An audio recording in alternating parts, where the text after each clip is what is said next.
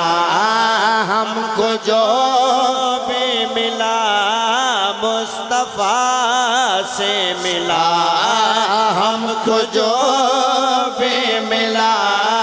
مصطفیٰ سے ملا پنج تن پاک کا پاک گھرانہ پنج تن پاک کا پاک گھرانہ قرآن اور خدا میں بتاؤ کہاں سے ملا ہم کو جو بھی ملا مصطفیٰ سے ملا ہم کو جو بھی ملا مصطفیٰ سے ملا قرآن ملا ان کے صدقے قرآن ملا ان کے صدقے رمضان ملا ان کے صدقے رمضان ملا ان کے صدقے ہاں رمضان ملا ان کے صدقے رحمان ملا ان کے صدقے رحمان ملا ان کے صدقے ایمان ملا ان کے صدقے ہم کو جو بھی ملا مصطفیٰ سے ملا ہم کو جو بھی ملا مصطفیٰ سے ملا ہم کو جو بھی ملا کہ محمد جو رو کر دعا مانگتے ہیں خدا سے خدا جانے کیا مانگتے ہیں محمد جو رو کر دعا مانگتے ہیں خدا سے خدا جانے کیا مانگتے ہیں کبھی بیٹھ کر التجا کر رہے ہیں کبھی ہاتھی اونچے اٹھا مانگتے ہیں الہی کرم کر دے امت پہ میری وہ اس کے سوا اور کیا مانگتے ہیں یہ وہ در ہے جس پہ خیرات دیا کر گدا تو گدا انبیاء مانگتے ہیں ہم کو جو بھی ملا مصطفیٰ سے ملا ہم کو جو بھی ملا مصطفیٰ سے ملا اج دی پاک محفل سنگین سجائیے سیدات اکرام جلوہ کرن حضور دے ثنا خان بلا کے قبلہ شیخ الحدیث صاحب نو بلا کے اساں تساں سارے نو مل کے بلا کے اج دی سونی محفل دا آخر مقصد دسنا چاہنا مقصد کیے متاں کئی صورت وچ مل پویں آپ سبحان اللہ نہ کہ میں تب بھی پڑھوں گا میں آج اور مزاج میں بیٹھا ہوں بس آپ اللہ آپ کو سلامت رکھے آپ بڑی توجہ سے سن رہے ہیں متاں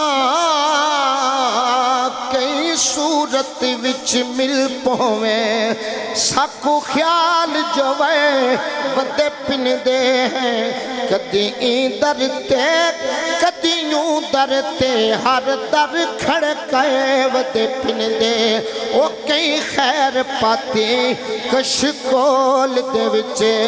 کہیں جڑکی علیہ ودے پن دے ہیں دل نور پنڑی کوئی پیشہ ہدے دے عشق پنے ودے پن دے ہیں ہم کو جو بھی ملا مصطفیٰ سے ملا ہم کو جو بھی ملا مصطفیٰ سے ملا ہم کو جو بھی ملا مصطفیٰ سے ملا جس جگہ پہ لگے مصطفیٰ کے قدم رحمتیں ہیں وہاں اور خدا کا کرم جس جگہ بھی لگے مصطفیٰ کے قدم رحمتیں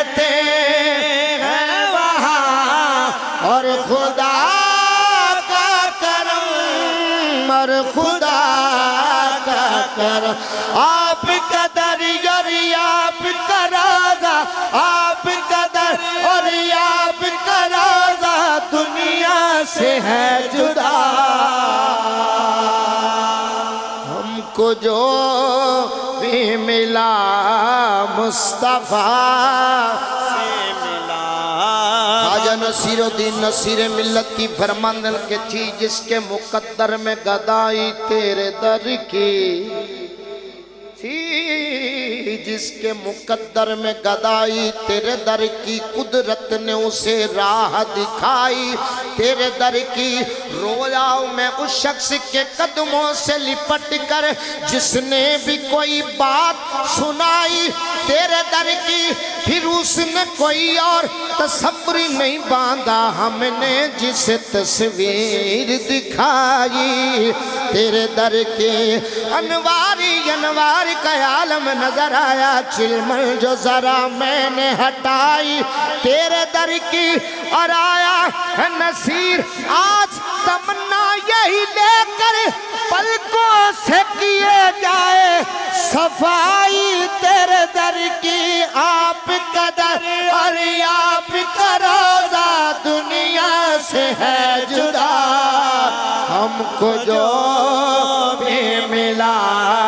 مصطفیٰ سے ملا ہم کو جو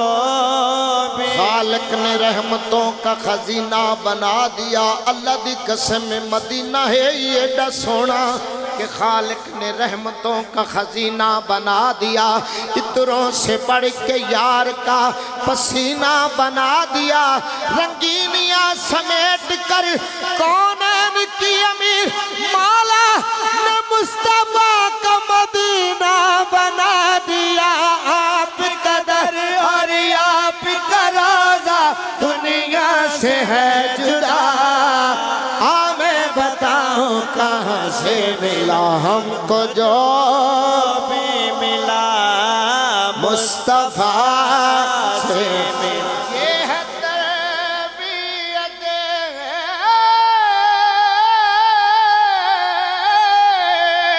یہ ہے تربیت مصطفیٰ کا اثر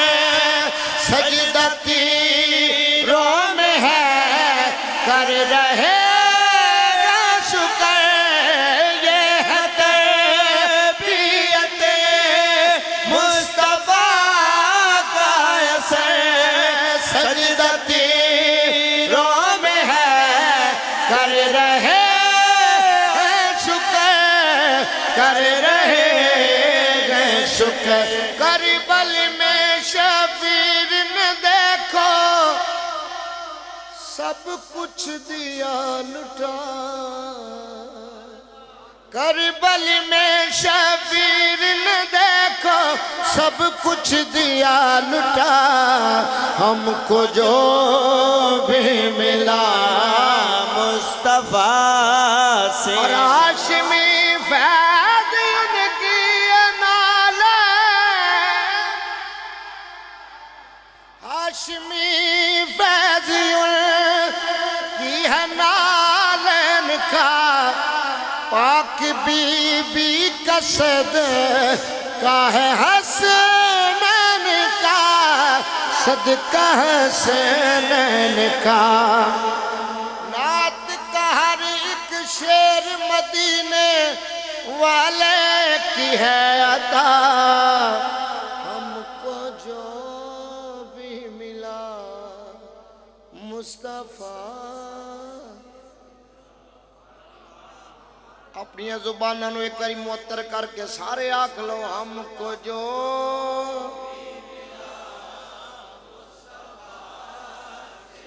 ہم کو جو بھی ملا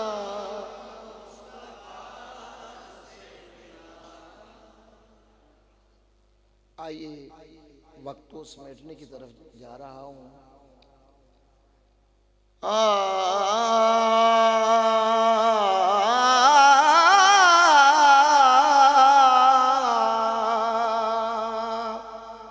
چار یار نبی دے عاشق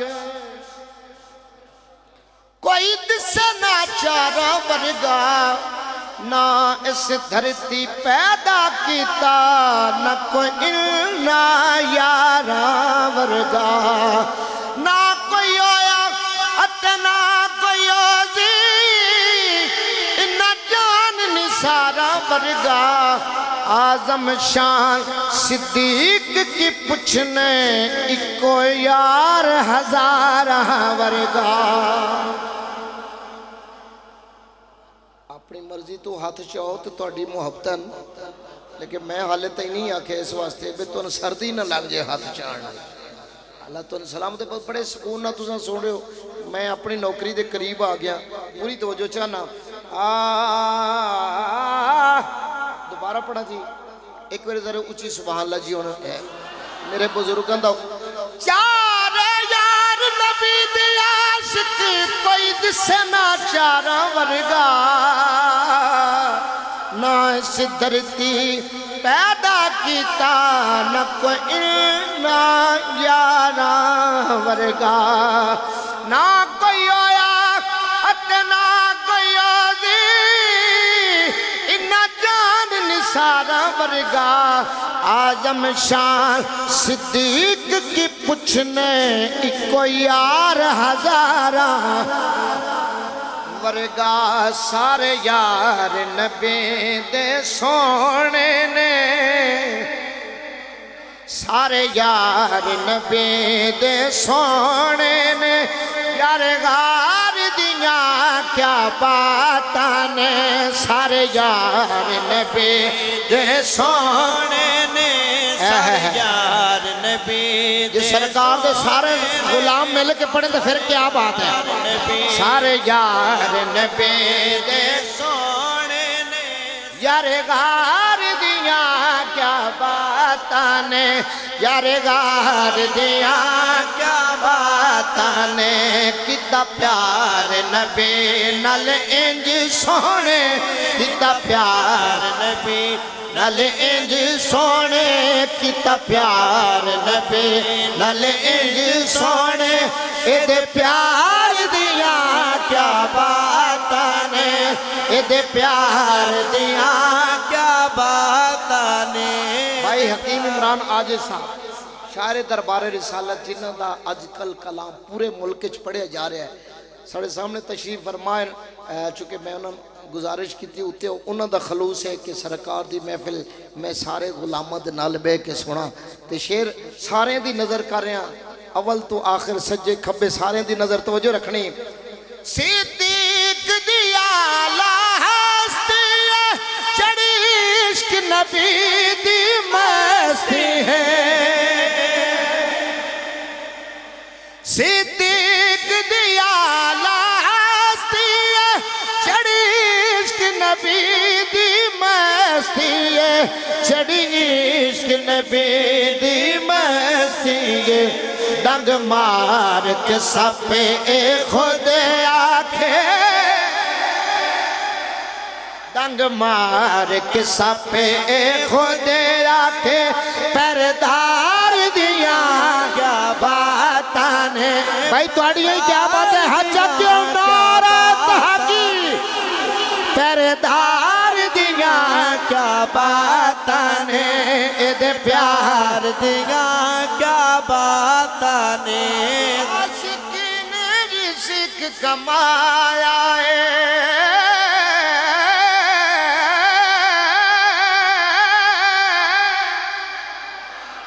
عاشق نے رزق کما جائے کندیاں تے مدینی نچایا ہے کندیاں تے مدینی نچایا ہے بابا جی اگلی لین میں نوریاں دی پڑھ رہے ہیں اللہ جانے فرشی کی کر دیں میں عرشیاں دی گل کر رہے ہیں فرشی پتہ نہیں کی کر دیں کندیاں تے مدینی نچایا ہے بولے نوری ویکھ کے اے منظر بولے نوری ویکھ کے اے منظر حبدار دیاں کیا باتاں نے حبدار دیاں